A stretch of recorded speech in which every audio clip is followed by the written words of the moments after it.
Human rights and women empowerment की पैरवी करने वाले कई सारे एनजीओज, ऑर्गेनाइजेशन और वर्ल्ड लेवल पर सभी एक्टिविस्ट को सोचने के लिए मजबूर कर दिया है हाल ही में हुई एक घटना ने।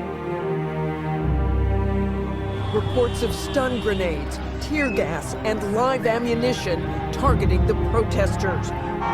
Human rights activists saying at least 76 people have been killed in the clashes. The State Department. Iran की राजधानी तेहरान आई 22 वर्षीय कुर्द महिला माशा अमीनी की पुलिस हिरासत में मौत हो जाती है। ईरान की मॉरलिटी पुलिस, जिसे गश्ते इरशाद या धार्मिक पुलिस कहा जाता है, के द्वारा यह आरोप लगाया गया कि माशा ने सही तरीके से हिजाब नहीं पहना था। तो आखिर ये हिजाब जो पिछले कई महीनों से भारत में भी कंट्रोवर्सी का कारण बना हुआ है, इसके पीछे की स्टोरी क्या है, चलिए जानते हैं। CNN की एक रिपोर्ट के मुताबिक हिजाब की शुरुआत किसी धर्म से नहीं हुई थी, बल्कि महिलाओं की जरूरत के हिसाब से हुई थी।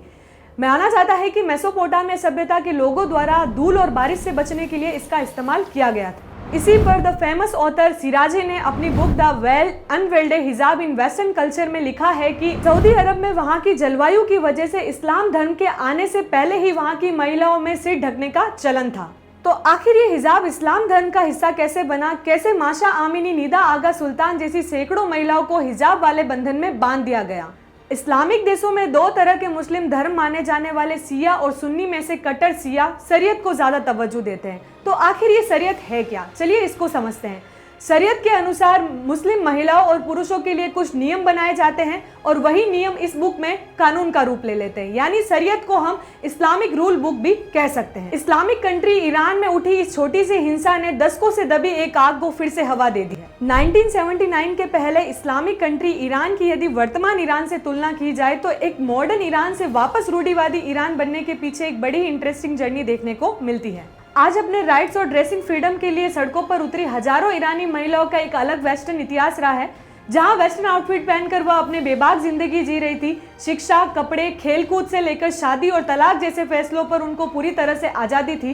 तो आखिर इनकी ये आजादी छीनी किसने, इसको जानने के लिए हमें इतिहास के कुछ पन्नों को पलटना पड़ेगा। 1935 से पहले ईरान को पर्शिया के नाम से जाना जाता था। तुर्कमेनिस्तान, कजाकिस्तान और पाकिस्तान के बीच में बसा ईरान क्रूड ऑयल और गैसेस के लिए एक हब माना जाता है। फर्स्ट वर्ल्ड वॉर में ब्रिटेन का पूरी तरीके से ईरान के ऑयल पर कंट्रोल था। 1921 में ईरान की हिस्ट्री में एक बड़ा बदलाव होता है और पहलवी वंश के सेनापति रजा खान द्वारा वहां का तख्ता पलट कर दिया जाता है और वह शाह के रूप में काबिज होकर वहां की सत्ता को संभाल लेते हैं। सेकेंड वर्ल्ड वॉर तक आते आते यूएसएसआर, जिसे सोवियत संघ भी कहते हैं, और ब्रिटेन के बीच इतने मतभेद बढ़ जाते हैं। उसी समय 1941 में ईरान में मोहम्मद रजा शाह का पद धारण करते हैं। शाह वहां के राजा को कहा जाता है। ऐसा माना जाता है कि ईरान के शाह मोहम्मद रजा यूएसए से काफी प्रभावित थे। इन्हें यूएसए का पपेट भी कहा जाता था।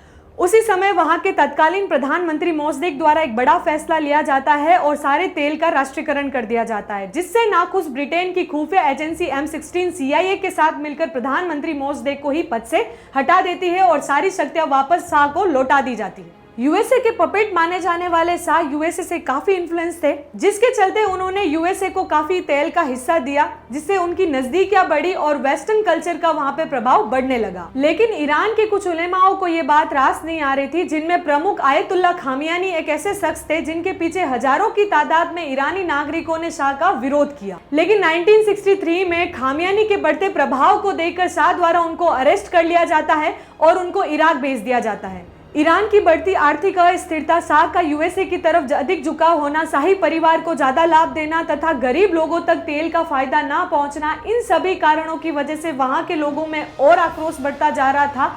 लेकिन यह आर्थिक विरोध कैसे धर्म का रूप ले लेता है, इसके बारे में आज भी इतिहास में हम स्पष्ट तरीके से नहीं जान पाए हैं। लेकिन अब तक हुए वर्ल्ड के सभी रिवॉल्यूशन में ईरान का रिवॉल्यूशन ऐसा रिवॉल्यूशन है जो कंजेस्टेड थॉट की तरफ वापस मूव हो जाता है। बिल्कुल गाइस, ईरान की अब तक की इस जर्नी में आप समझ गए होंगे कि मैं किस रिवॉल्यूशन की बात कर रही हूँ। मैं बात कर रही हूँ 1979 के इस्लामिक रिवॉल्यूशन की। 1979 के ईरान इस्लामिक रिवॉल्यूशन में सबसे बड़ा जो टर्निंग पॉइंट आता है वो आता है आयतुल्ला खामियानी के ईरान वापस आने पर। 1979 के इस इस्लामिक क्रांति की सबसे बड़ी स्टोरी के स्टोरी मेकर ही आयतुल्ला खामियानी माने जाते हैं। आयतुल्ला खामियानी एक रूढ़िवादी विचारधारा कट्टरपंथी उलेमा थे जो महिलाओं पर पाबंदियां लगाने के समर्थक माने जाते थे। जब आयतुल्ला खामियानी ईरान वापस लौटते हैं तो हजारों की संख्या में ईरानी नागरिकों द्वारा उनका स्वागत किया जाता है, लेकिन ये वो लोग थे जो शाह की नीतियों से, उसके यूएसए के प्रभाव से नाखुश थे। ना कि वहां पर दी गई महिलाओं की आजादी से। लेकिन कहते हैं दोस्तों, 100 गलत बात भी एक सही बात को गलत साबित करने में कामयाब हो जाती है, और ऐसा ही हुआ ईरान में।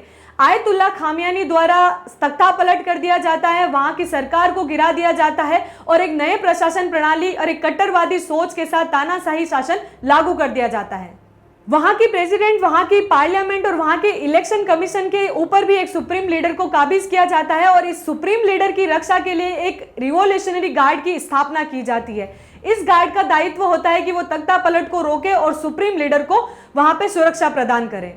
इसी के साथ महिलाओं पर पाबंदी की विचारधारा रखते हुए एक मोरालिटी पुलिस की भी स्थापना करती है, जो सख्ती के साथ महिलाओं को रूल्स एंड रेगुलेशंस फॉलो करने के लिए मजबूर करती है, और इनको जांच के साथ साथ सजा देने का और बैंड से मारने का भी अधिकार दिया हुआ था। यदि कोई महिला सार्वजनिक स्थल पर हिजाब पहनकर नहीं आती है या ढीले कपड़े पहनकर नहीं आती है, तो उन मोरालिटी पुलिस के ऑफिसर्स को ये राइट होता है कि वो उन सारी गर्ल्स को अरेस्ट कर सकते हैं, उनको मार सकते हैं, उनको प्रताड़ित कर सकते हैं। और यहीं से देखते ही देखते ईरान की पाश्चात्य जीवन शैली का अंत हो जाता है। लेकिन अब आप इस पूरी कहानी में समझ चुके होंगे कि ईरान की जनता वहां की सरकारी नीतियां, वहां की आर्थिक अस्थिरता से नाखुश थी, ना कि महिलाओं की स्वतंत्रता से।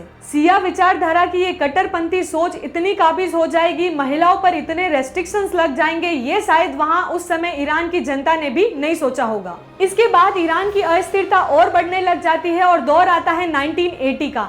1988 में ईरान पर इराक का हमला कर दिया जाता है, जिसके पीछे कारण माना जाता है कि सद्दाम हुसैन की सत्ता को ये डर लगने लग गया कहीं ईरान वाली स्थिति इराक में ना हो जाए और सिया जैसी कट्टरवादी सोच यहाँ पर पनपने ना लग जाए, जिसके चलते ईरान और इराक के मध्य मतभेद बढ़ता चला गया। उसी समय ईरान की राजधानी तेहरान में कट्टरपंथी विचारधारा रखने वाले कुछ ईरानी युवाओं द्वारा यूएसए की एम्बेसी को हाईजैक कर लिया जाता है। इस हाईजैक की घटना के चलते अब ईरान की तरफ यूएसए का रुख भी नेगेटिव होने लगता है और यूएसए ईरान को पूरी तरीके से इकोनॉमिकली सैंक्शन कर देता है, यानी आर्थिक पाबंदी लगा देता है। इन सारी घटनाओं के चलते ईरान की महिलाओं की स्थिति पर किसी का ध्यान नहीं जाता है, लेकिन कहते हैं समय बदलते देर नहीं लगती और दौर आता है 2014 का।